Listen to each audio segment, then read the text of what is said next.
دفعہ کا ذکر ہے کہ زین چھٹی کلاس میں پڑھتا تھا۔ وہ بہت لائق اور پیارا بچہ تھا۔ اس کے دو ہی شوق تھے، ایک پرندے پالنا اور دوسرا پتنگ اڑانا۔ اس نے اپنے گھر کے پچھلے حصے میں جو باغ تھا وہاں 6 بطخیں، 6 مرغیاں اور 2 بڑے مرغے بھی پال رکھے تھے جو بہت ہی زیادہ صحت مند تھے۔ ایک مرغے کا نام منو اور دوسرے مرغے کا نام چنو تھا۔ وہ دونوں ڈھیروں دانہ کھاتے مگر پھر بھی ان کا پیٹ نہیں بھرتا تھا۔ زین نے ان کے لیے ایک ننھا سا تالاب بھی بنا رکھا تھا جہاں وہ پائپ لگا کر روزانہ تازہ پانی بھر دیتا اور دانہ دھنکا ڈال کر سکول چلا جاتا۔ پرندے باغ میں موجود امرود اور لیموں کے پیڑوں کے نیچے کھیلتے رہتے اور ساتھ ہی دوسرے کونے میں موجود کھجور کے درخت سے گرمی میں کھجوریں بھی کھاتے رہتے۔ زین اسکول سے واپس آ کر پھر انہیں دانہ ڈالتا اور اپنی ڈور اور پتنگ لے کر چھت پہ چڑھ جاتا۔ شام تک پتنگ اڑاتا۔ زین کی امی کو بطخوں اور مرغیوں کے تازہ دیسی انڈے بھی مل جاتے تھے جو زین اور اس کے بہن بھائیوں کی خوراک کا حصہ بن جاتے۔ اس کے سبھی بہن بھائی انڈے اور دیسی گھی کھایا کرتے تھے۔ زین بھی اپنا من پسند انڈا کھا کر خود کو بہت موٹا محسوس کرتا۔ زین کے بابا یہ سوچ کر خوش ہوتے کہ چلو اچھا ہے، میرا بچہ موبائل جیسی گندی عادت اور گندی بیماری سے بچا ہوا ہے۔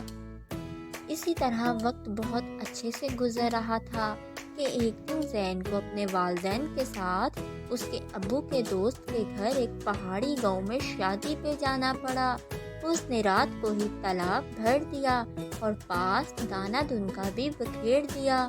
وہ صبح سویرے ہی گھر سے نکلے اور دن بھر شادی میں گزارنے کے بعد جب رات کے واپس آئے تو 1 بج رہا تھا۔ سب تھکے ہوئے تھے تو وہ فوراً ہی سو گئے۔ اگلے روز اتوار تھا، سب دیر تک سوئے رہے۔ اس کی امی جاگی اور وہ گھر کے پچھلے باغ میں گئی، پرندوں کو دانہ ڈالا۔ کچھ پرندے تو دوڑتے ہوئے آئے مگر 2 سفید بطخیں اور ایک بڑا مرغا منو نہیں آئے۔ وہ پریشان ہو گئی۔ آگے جا کر دیکھا تو وہ تینوں امرود اور لیموں کی کیاریوں کے درمیان سوکھی گھاس پھوس میں گرے ہوئے تھے۔ ان کے ششکارنے پہ بھی وہ بطخیں اور منو نہ اٹھے۔ وہ فوراً کمرے میں آئی تو زین جاگ چکا تھا۔ انہوں نے اسے سارا واقعہ بتایا تو زین دوڑتا ہوا لان میں گیا۔ اس کے ابو بھی اس کے پیچھے آ گئے۔ زین نے فوراً اپنے پیارے منو کو اٹھایا تو وہ ایسے بے خود سا پڑا ہوا تھا۔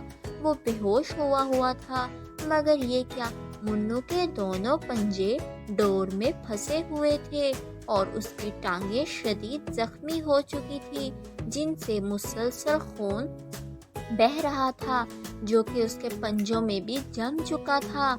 زین کے بابا نے فوراً بطخوں کو اٹھایا تو ان بیچاریوں کا بھی یہی حال تھا، سب کی ٹانگیں زخمی تھی۔ زین کی ماما کینچی لے کر آئی اور ڈور کاٹ کر پرندوں کو الجھی ٹانگوں کو آزاد کروایا مگر بھوک، پیاس اور زخموں کی وجہ سے بطخ اور مرغا بہت ہی پریشان تھا۔ زین اپنے بابا کے ساتھ مل کر فوراً انہیں جانوروں کے ڈاکٹر کے پاس لے گیا جہاں پہ کافی رش تھا۔ پتہ چلا اکثر لوگوں کے جانور اور پرندے زخمی تھے، اس لیے وہاں بھی کافی انتظار کے بعد جب ان کی باری آئی تو ڈاکٹر صاحب کے چہرے کو دیکھ کر زین بہت زیادہ پریشان ہو گیا کیونکہ انہوں نے بتایا کہ مرغا تو مر چکا ہے مگر بطخوں کے زخموں پہ انہوں نے دوا لگا دی ہے اور کچھ دوائی انہوں نے ساتھ بھی دے دی کہ گھر جا کر لگاتے رہیں۔ زین بہت ہی زیادہ دکھی تھا کہ اس کا اتنا صحت مند مرغا ایک کمبخت ڈور نے قتل کر دیا تھا اور اس کی پیاری سفید بطخیں ابھی بھی پریشان اور زخمی پڑی تھی۔ وہ کچھ کھا پی بھی نہیں سکتی تھی۔